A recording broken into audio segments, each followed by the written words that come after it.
నా పేరు అంబటి మోనిక. నేను సింగరేణిలో యాజ్ ఎ మేనేజ్మెంట్ ట్రైనీ డిసెంబర్లో జాయిన్ అయ్యాను.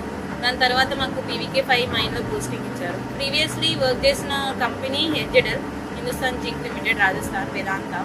అండ్ నేను రాంపూర్ అగుచ్చ మైన్లో ఉన్నప్పుడు నేను రెస్క్యూ ట్రైనింగ్ తీసుకున్నాను from Nagpur MRS WCL.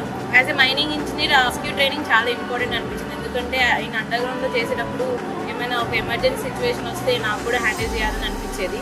So అట్లా నేను మా యూనిట్ హెడ్ని అక్కడ అడిగి పర్మిషన్ తీసుకుని యాజ్ ఎ గర్ల్స్గా ఒక టీం ఫామ్ చేసి దాని తర్వాత మేము ట్రైనింగ్ తీసుకున్నాం. నేను జోనల్ కాంపిటీషన్లో యాజ్ ఎ క్యాప్టెన్గా కూడా చేశాను. యాజ్ ఎ క్యాప్టెన్గా among 10 teams I got a first prize in best captain. Like సింగరేణిలో జాయిన్ అయ్యా కూడా నా స్టేటస్ నేను కంటిన్యూ చేయాలనుకున్నాను. ఇక్కడ సింగరేణిలో జాయిన్ అయ్యాను. అప్పుడు ఇక్కడ రెస్క్యూ రూమ్ ఇన్ఛార్జ్తో జిఎం రెస్క్యూ సార్తో మాట్లాడింది.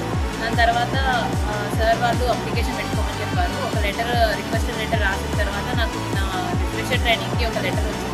లాస్ట్ మండే అండ్ 24 ఫిబ్రవరి అయింది refresher training. And same refresher training ఇక్కడ కంటిన్యూ చేసేసరికల్లా రెస్క్యూలో సేమ్ ఇదే సర్వీసెస్ నేను సింగరేణికి అందించాలనుకుంటున్నాను.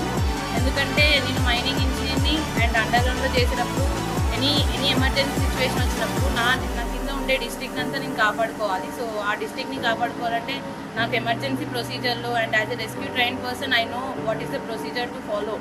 అండ్ ఏమైనా రాంగ్ డిసిషన్ తీసుకోకుండా ఉండడానికి కూడా. And as a captain I'm not strong in as a physical and mentally కూడా నేను స్ట్రాంగ్గా ఉన్నాను. So as a rescue train person నేను సింగరేణిలో రియల్ ఎమర్జెన్సీ సిచ్యువేషన్ని హ్యాండిల్ చేయాలని అనుకుంటున్నాను. ఇంతకుముందు ఎప్పుడు రియల్ ఎమర్జెన్సీ సిచ్యువేషన్ హ్యాండిల్ చేయడానికి నాకు అవకాశం రాలేదు. And maybe in Singareni maybe నాకు అవకాశం వస్తుందని నేను ఆశిస్తున్నాను.